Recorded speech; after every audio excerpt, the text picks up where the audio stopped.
now.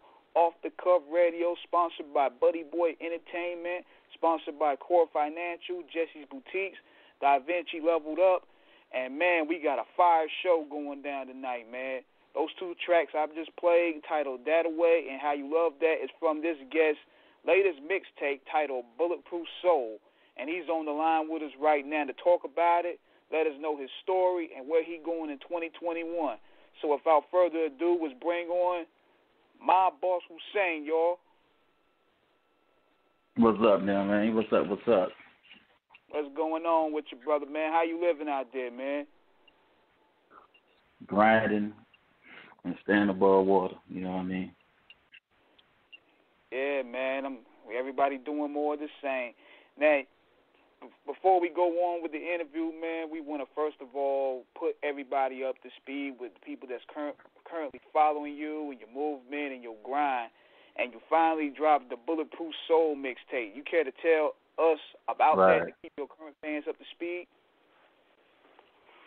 Bulletproof Soul, it was meant at first to be an album, but, you know, so I like, now maybe we should just give a mixtape out first, so let people get a feel of more about some things. And Bulletproof Soul, like, for example, like any obstacles that get in my way, you know what I'm saying, the Most High above, you know what I'm saying, he always got my back so I can jump over them obstacles, you know what I mean, or go right through them like a juggernaut, you feel what I'm saying? Right. Right. So basically I'm saying, like, ain't nothing to stop me, man.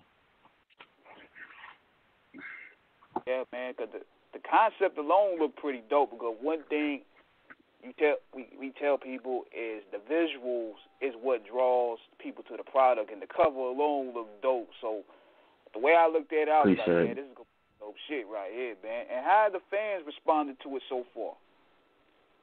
Oh, they love it, man. They rocking with me all the way, man. I know people come up to me right now, man, and say, hey, man, they jump rock all the way to 1 to 12, man. They say it's on fire right now. You know, and a lot of people come to me about the song. It's a blessing, and you know what I'm saying. They say some people say that when they hear that song, it touched their soul. But hey, it's true story. It's truth to that. There's a lot of truth to that. And with this project here, in comparison to the other ones, like, what kind of artistic direction that you want to showcase? Mostly versatile, because showing people that I can do, you know what I'm saying. You know, me being from the South, I do the Southern style, and I also can do West Coast style, a little bit of North, anything. You know what I'm saying. I'm trying to gravitate to everybody, man. Let everybody hear this. That's what it is, man. And now we're going to the beginnings, and this is for the people that are just getting hip to you and that father was. Tell us about where you grew up from and where you from, man. I'm from Atlanta, GA, man. Zone 6, East Atlanta, born and raised. And you know, we got to give you a good down on that old Atlanta, because you know we go through the eras of within hip hop. Tell us about what that old Atlanta was like, man. Oh man, old Atlanta, more player, man, more chill. You know, growing up off of Outkast, Ghetto Mafia, Mr. Cool, Pastor Troy, the whole DLGV clique, Lil Archie, the Big Camp family, man. We was all the way live. Everybody had their own style too, you know what I'm saying? Lil Jon, everybody had the crunk. The crunk movement was going down, you know what I'm saying?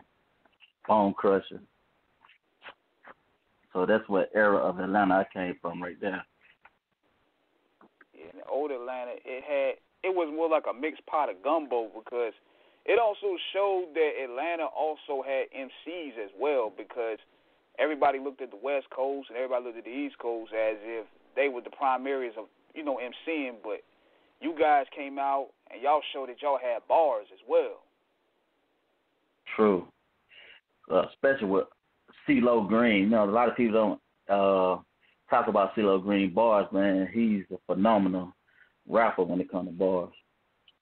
And Andre from Andre 3000 for Outkast. So They're the ones I look up to when it comes to spitting bars. Especially those guys here, they had the eccentric styles, but when you listen to what they saying, because even I remember Andre saying that, man, he could write a verse that could crush somebody's whole album, and I believe it. he can, bro. He can for sure. You know we got to give it up for the organized man. noise. We got to give it up for organized noise, too. Yeah, we got to give it up to Rico Wade and them, man. Got to, man. Yes, sir. They put Atlanta on the map, you know, the whole Dungeon family East, Dungeon family West, the whole Dungeon family. Salute, man. And you mentioned Andre and CeeLo being inspirations on your musical inspirations. Like, do you have any other rappers that influenced you to really pick up the mic and study that? Oh yeah. Hey man, the Killer Clan Kazi, 3-6 Mafia, man. That's where that dark flow come from. You know what I mean? Yes. They inspired me. When I heard them, I was like, oh, they on a whole new level, man. And then, you know what I'm saying, listening to them from back in the day, even Bone Thugs and Harmony, man, when I heard them. So, you know, I try to get versatile, not try to keep myself like in one place. I'm trying to move all over the place.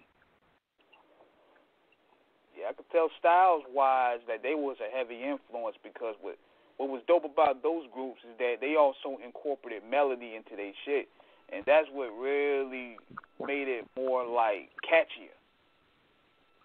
Right, for sure.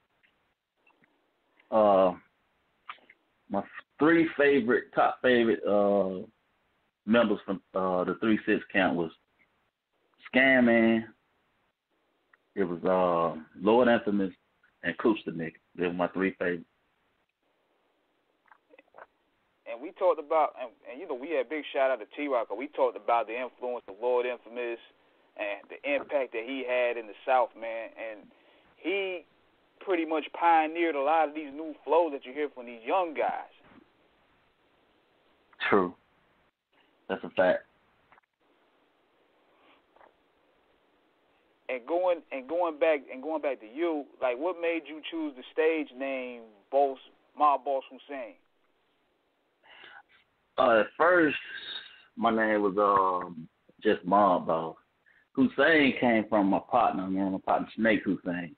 He the one kept me in the studio for hours and hours, and you know, make sure I get my flow down right and making sure my music come out good. So I looked at him. I always looked at him like a brother. So I took on that last name Hussein. That's why he's got Mob Boss Hussein. His name's Snake Hussein. So I consider us brothers. That's what's up, man. And how did you become a member of the Cage family and working with MC Mac and Scanman? Like, what was that experience like? Man, I reached out to Scan. I reached out to Scanman through social media, man. Man, he liked what I heard. I sent him some music, and he liked what I heard. And I asked, you know what I'm saying, I want to be down with the team, and we took it from there. I put out a solo project, EP called Beast Within. So ever since then, we've been tight, and we dropped this mixtape together, so he hosted for me. And we got more stuff coming in stores for you, too, man. And I'm part of Nephilim Music Camp, and you know what I'm saying, it's Nephilim for life with me, for sure. And you know what's cool about listening to some of your music, because I actually listened to some of that Beast Within EP, is that you did a great job of mixing both the Atlanta worlds and the Memphis world.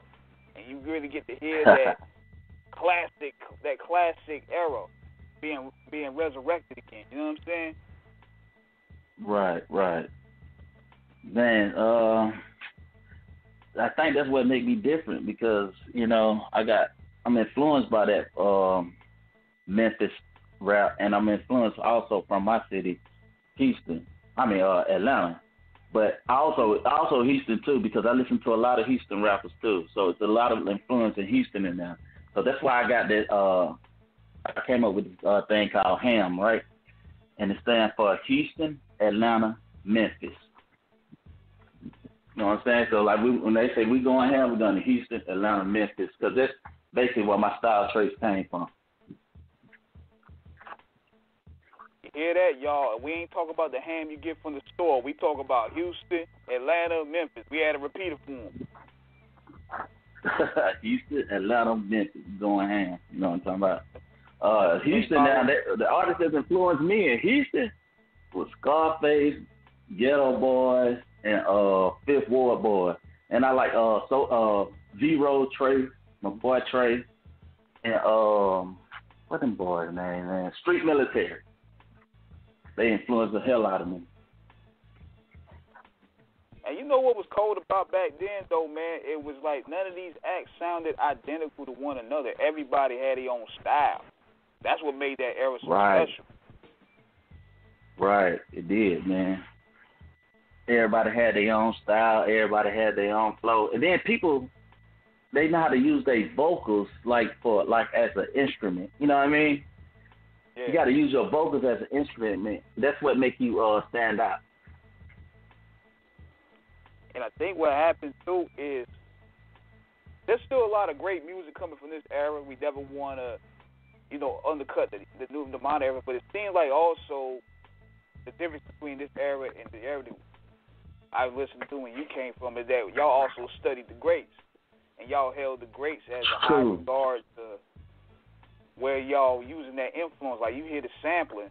Like, Paul and Juicy, they used to sample a whole lot of stuff, like video games and Burger King commercials and old soul music. It's like they always kept in tune with the modern era, and that kept them going. Right. Oh, you know what too? You know what also, bro? I forgot. I mean, who else also influenced me is, I gotta say, number one of all is the West Coast. Spice One. I want to say Spice One, E40, Steve-O, Lil Mac Dre, because I listen to him too. What's this guy's name? Brother Lynch Hong. It's a whole lot of West Coast. Eazy-E, the whole NWA. You know what I mean? So I can't leave them out either, man, because hey, that's where I really got that tough gangster style from, is from the West Coast. Yeah, man, it's like you got to be a student of this, man. When you be a student, that's where you see a lot of artists that come from that era, they maintain legacies. Like, even when I saw an old picture of Lord Infamous, and he had the albums Criminal Minded and America Most Wanted in his hand, and a lot of people were like, wow, y'all listen to that? That goes to show you how they students of the game. Right.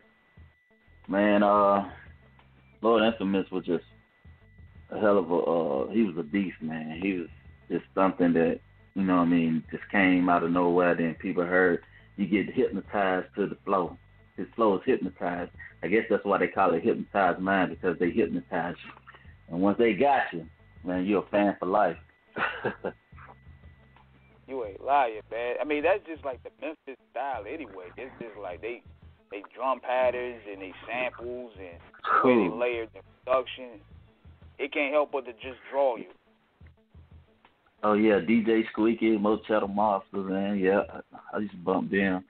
I still bump, what's his name? Tom Ski Man. I still bump Ski Man. So, you know, shit. Hey, I like all the flows, man. Anybody that got something to talk about and put it in their music, man, I'm all ears open to you. You know what I'm saying? My ears is open. Now, day to day, this is the key component to being like not only a rapper, musician, but what is we a creative writing process? Like, what influenced you? Songwriting rise, like, what do you see and what do you observe to make it be like, yo, I gotta pin this song, or you gotta get that out there? Like, you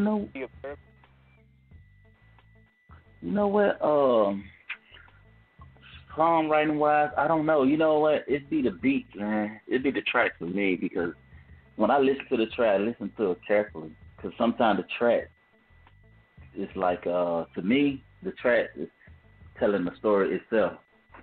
You know, like when I said, what the fuck he thought that song, like the track is said like and then I just like, hold on, it's saying, what the fuck did you thought?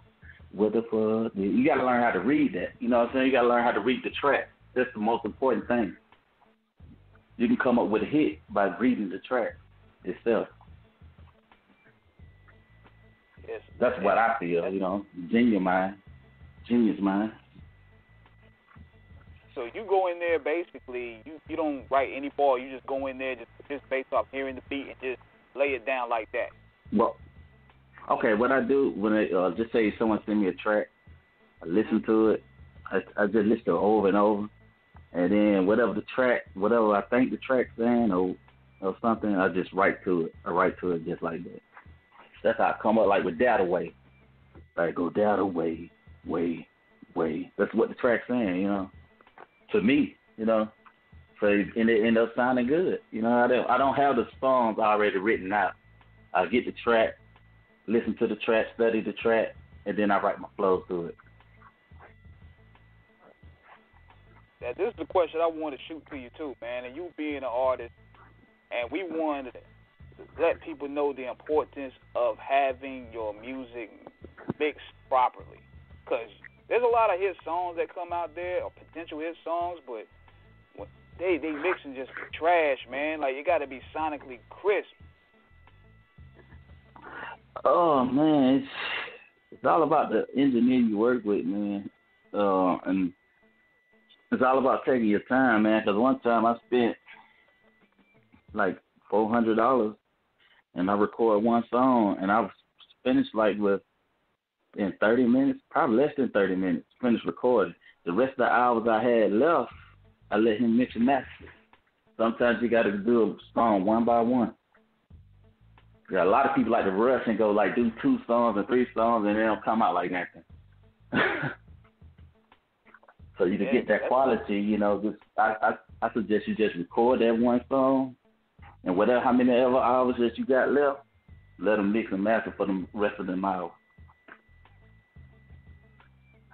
Yeah, it's just like key components like that, because the music got to sound sonically crisp.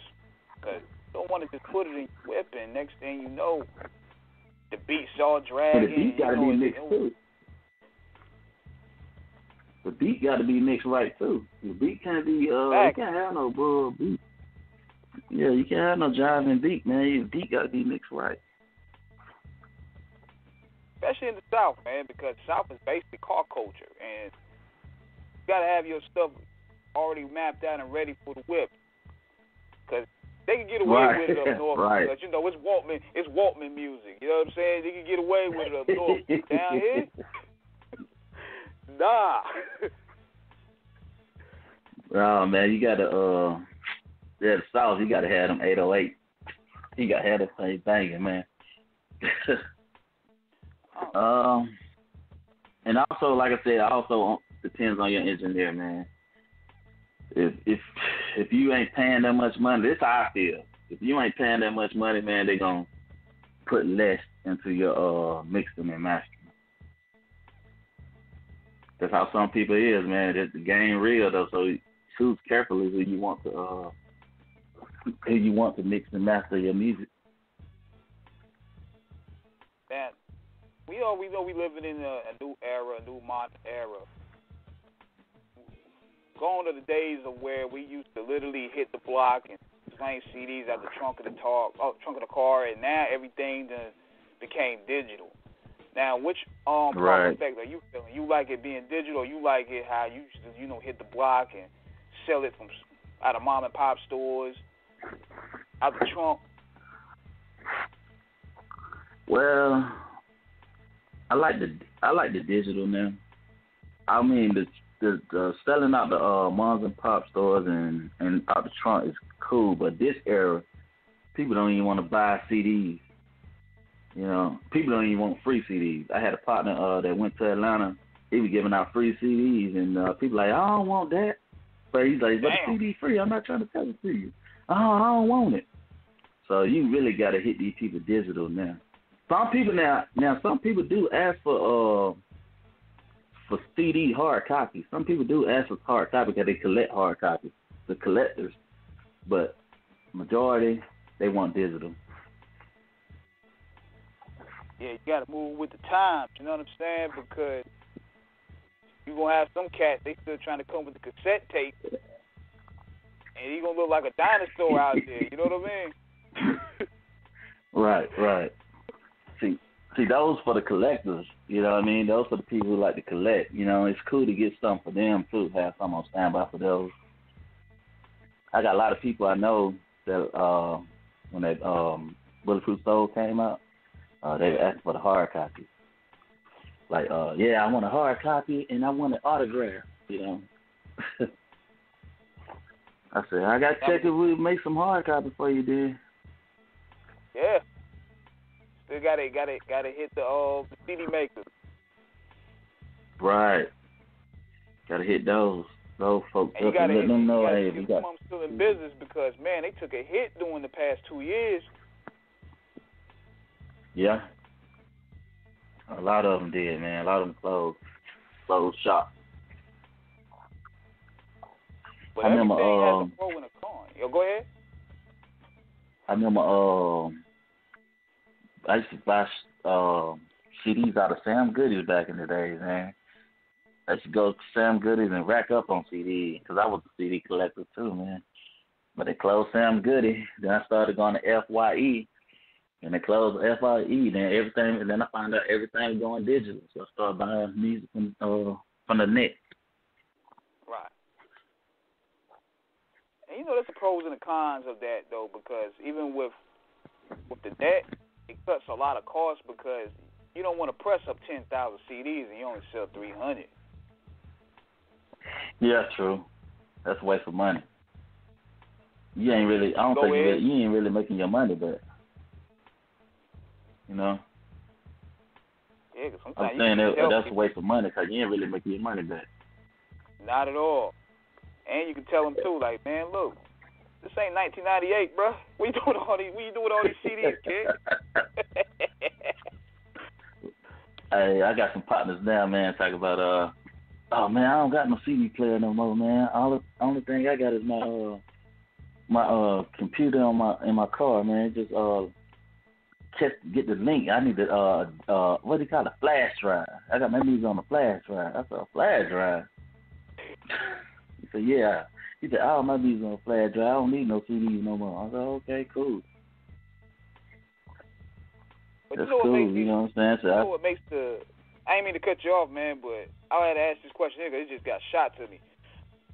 That what made you guys stand out in the South is stage performance, man, because y'all music is built off that energy.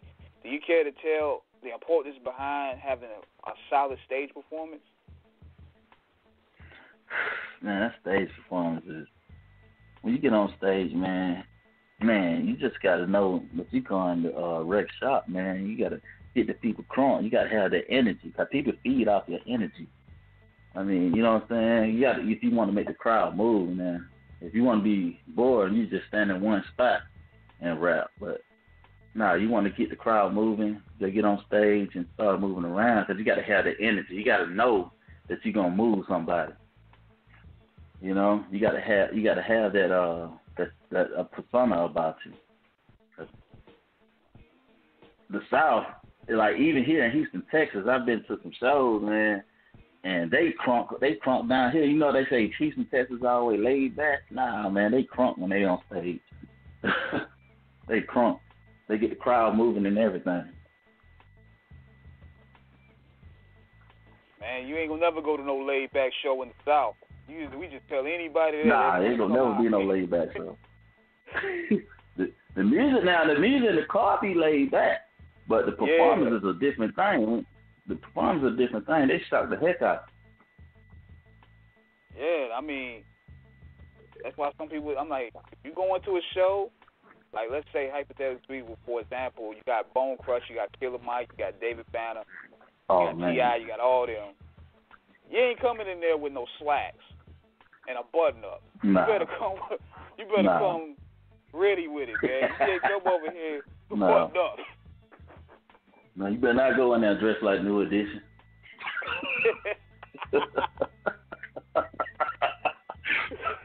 Better not. They gonna boo you as fast as they see you step on the stage. I remember. Man, so you gotta go in there. You gotta go in there. Yeah, because I would have shared this on the air while we talking, man. Because I remember when 3-6 they came out to Charlotte, I think about 2007, 2008, and two of my boys were like, "Hey man, we going to the 3-6 show." And I'm like, "All right, we cool, we going with it." These brothers coming up here, one had a suit on and one had on a button up. And I'm like, "Nigga, do you know what show you going to?"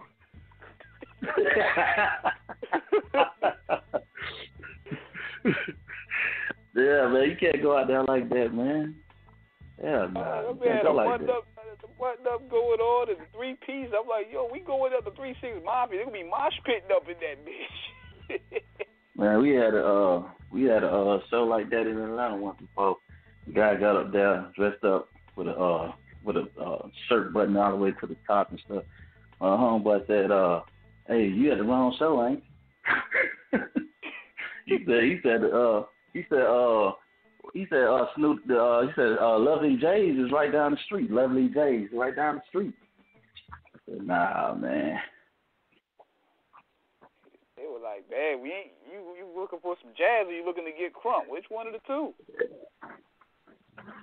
Right. Yeah, you can't go D'Angelo's on the other side. D'Angelo, man. I don't really remember seeing his performance though. I don't remember seeing his performance, D'Angelo. Yeah, man. I mean, one thing I wanted to say. But I know his music. Yeah. Yeah, I would like to say for the culture that's good though is this versus thing they've been having. The verses that they be having with different artists and groups, that's been really good for the culture.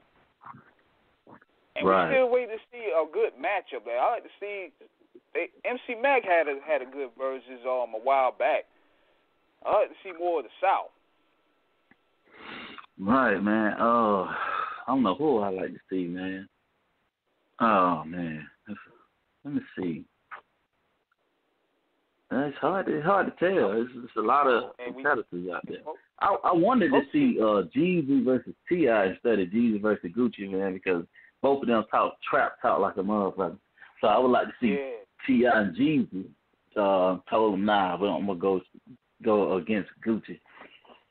And if he pulled it off, he had like a couple of million views watching him. Yeah, the on that versus battle. Was it 1.7 million? Hell yeah, like the first hour. Yeah, it was. I said, wow. Then after that, the people they start having. Say that again. I didn't mean to cut you off. It was like the first hour, it did 1 million. Right. And then I noticed after that, the people that like had versus battle after them, they didn't get that. They didn't reach that peak like that. So they was highly anticipated.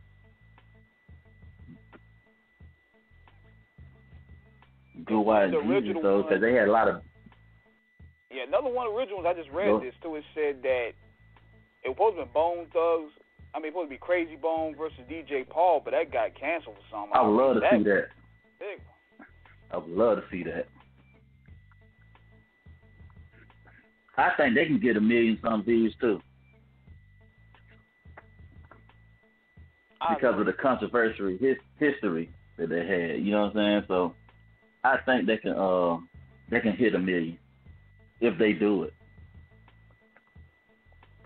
I agree. Now going back to the music for us real big. Now, what are your thoughts on the new Atlanta scene and the new Memphis scene? Like, who do you see style-wise as evolving out there? Oh man, man. I see Memphis. I see a whole lot of Memphis coming up, man. This dude named Big Boogie, Pooh Shiesty. You got Money Mac Yo. You got who else? Yo Gotti still on top. So I just see a whole lot of Memphis people coming out, and they sound good, man. Sound good. It don't sound like the old Memphis. Sound like a new Memphis. Like Atlanta, they sound like a new Atlanta. They don't sound like the old Atlanta. But you know, it's still good music. You know what I mean? It just ain't the music that like what we grew up off of. You know, it ain't that Outkast. It ain't that 3-6. It ain't that Kingpin, Skinny Pimp. So you know, it's just different. You know, just evolving to something else. But it's okay. You know what I mean? Yeah. I give everybody their props. Now, what's the difference in between right now the music industry and being involved in the streets? Like, what difference do you see involved in those two worlds? The music industry and the street? Yeah. Man, I say it like this, man. If you're gonna be a rapper, be a rapper. But if you want to be a rapper and then get in the streets and then something end up happening to you or to your kinfolk or anybody, I mean, you got no blame but for yourself. You know what I'm saying? Once you make it to a higher standard in life, that's when you leave that street stuff alone. I mean, it's cool to rap about it if you've been through it, but if you haven't been through it, don't rap about it. You know what I'm saying? Yeah. But I think once you make it to a different level above everybody else, that's when you're supposed to leave the street shit alone and then continue your career. You know? Shit. Like, hey, you wanna keep making music for the rest of your life. You wanna keep touching people out there that wanna be that wanna listen to your music, wanna listen to the next album. You don't wanna make one album and then, you know, the next thing something happens to you, you ain't able to make music anymore. You feel me? Exactly. So that's how I was. I'm a big fan, like, on certain artists. Like, dang, what happened to this guy, man? This guy had a fire album, man. What happened to this guy?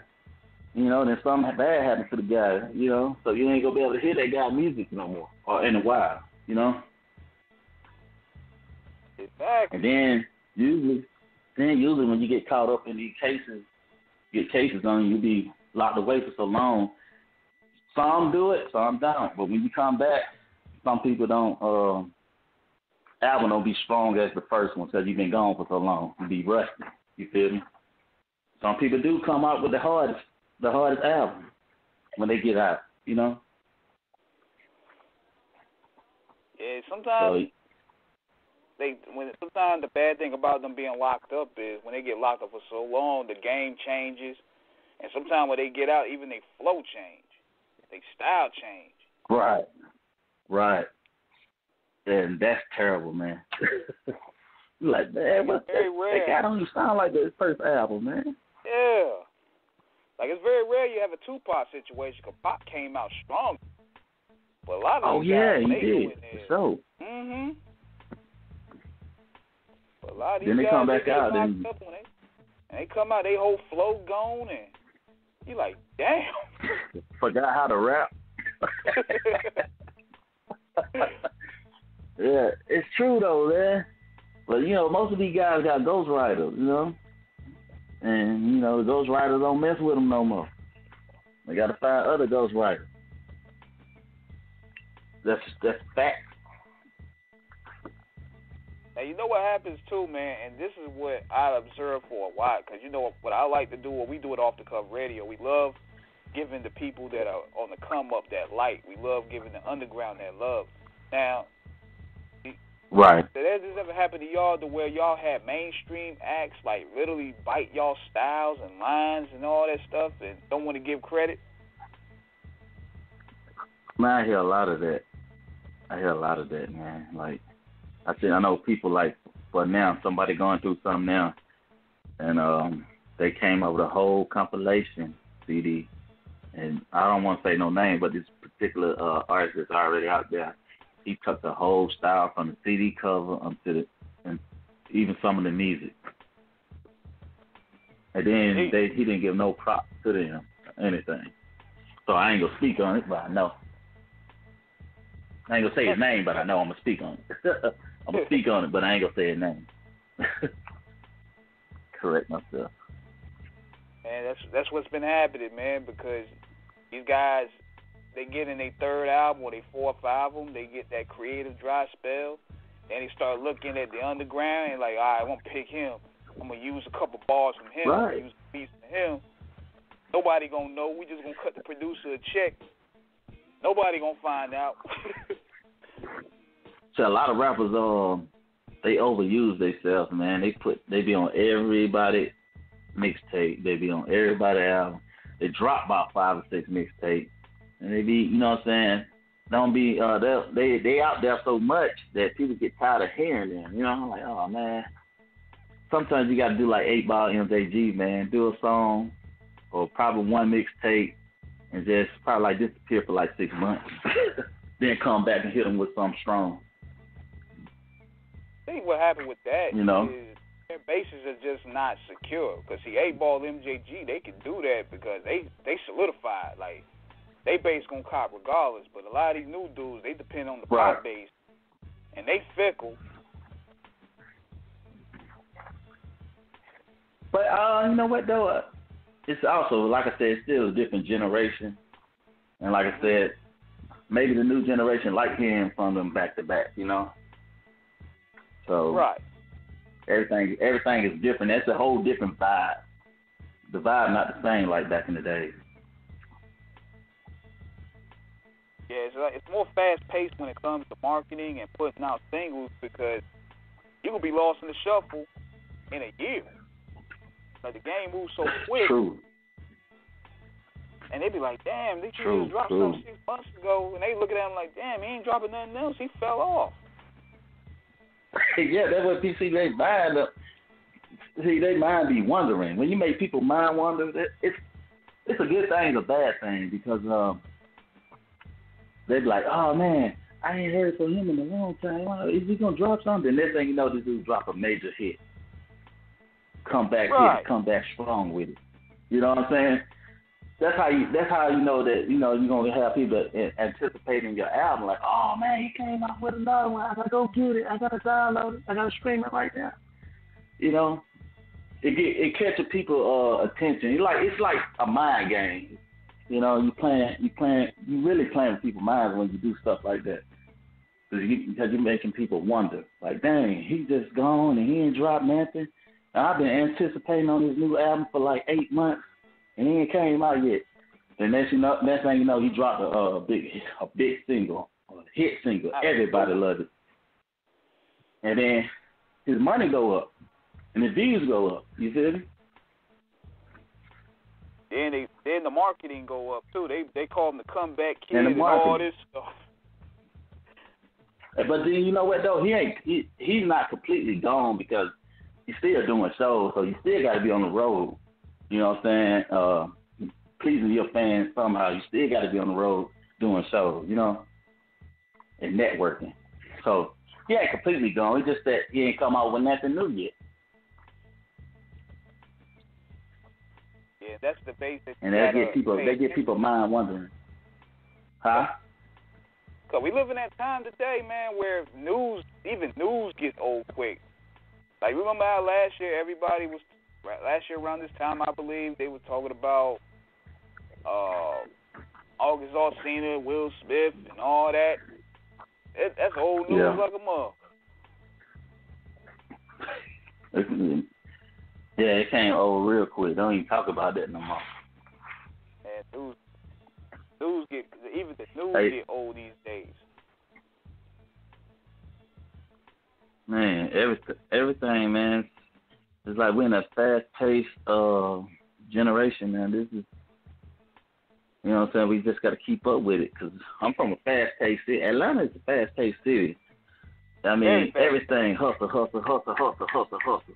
But when I moved to Houston, you know, people like, man, hey, slow down, man. You ain't in Atlanta no more. You in Houston, baby. So you know, they move pretty cool out here. They move smooth out here. But Atlanta just kind of pace. You got to do this, do this. And I still find myself having a habit of moving fast. But when you move a little slower, you can kind of like figure things out. You feel me? When you move fast, you end up missing things, missing key things that you need to that need to be done. I think what made Atlanta so fast paced is that it's like the Mecca of the South, considered like the Hollywood of the South. And therefore you got people from New York, got people from Detroit, got people from Florida. It's all the fast paced hustlers go down there for the lick.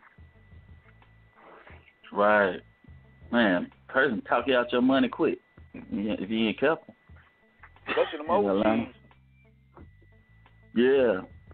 OGs with them OGs with the pimp hand. Like, look, man, don't shake my hand too much, man. Yeah, man. Yeah, you gotta just be careful who you talk to when you're down there, cause you can get hustled out your money quick, man. Oh yeah, man. Now for the Bulletproof Soul mixtape that's out right now, man. Do you have any videos that you shooting for it? I'm shoot for Gataway and Fuck You Thought.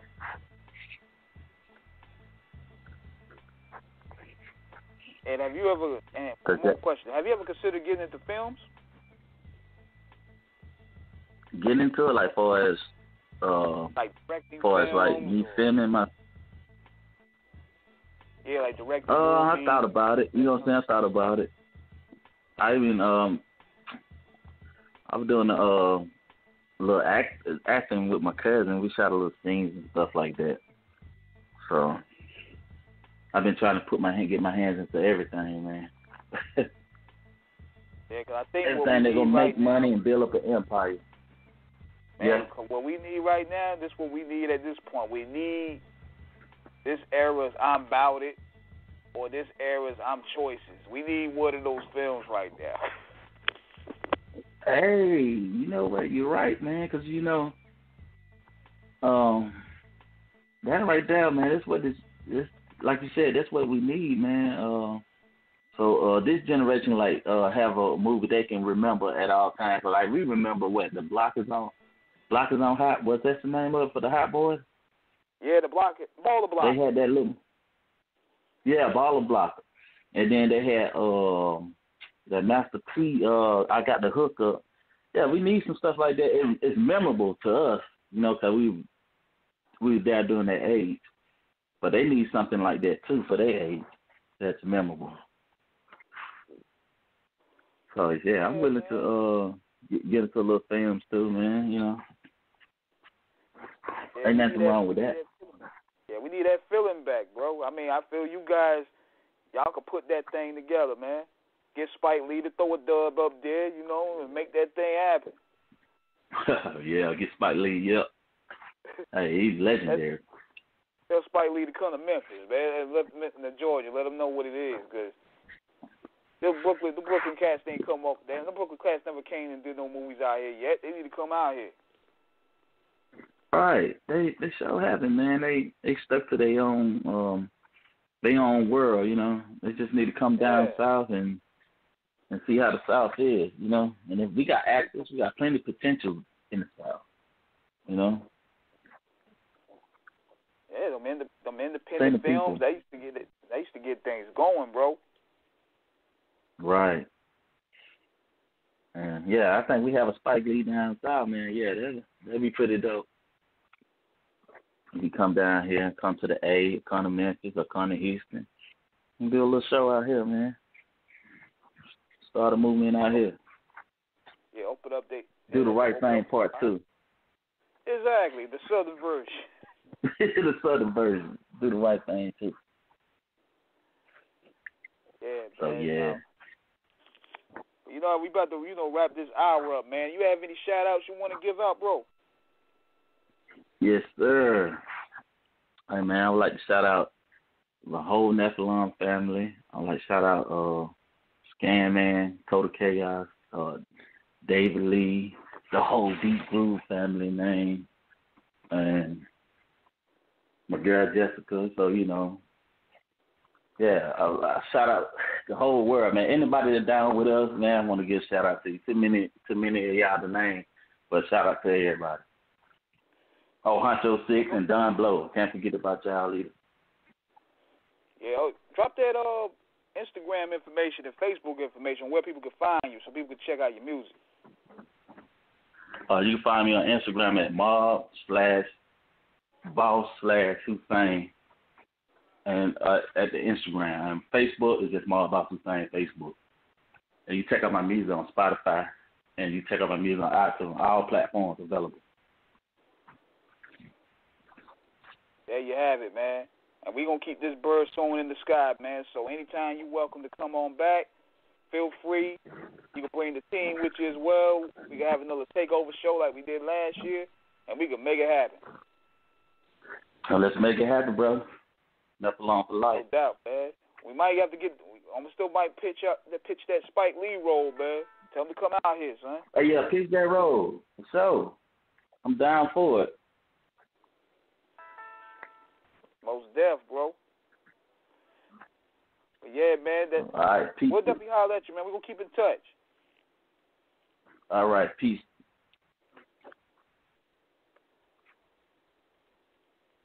Yeah, I got my man T-Max with the facts with me on the second hour. Big shout out to my man Mob Boss Hussien. We had a dope discussion. What up,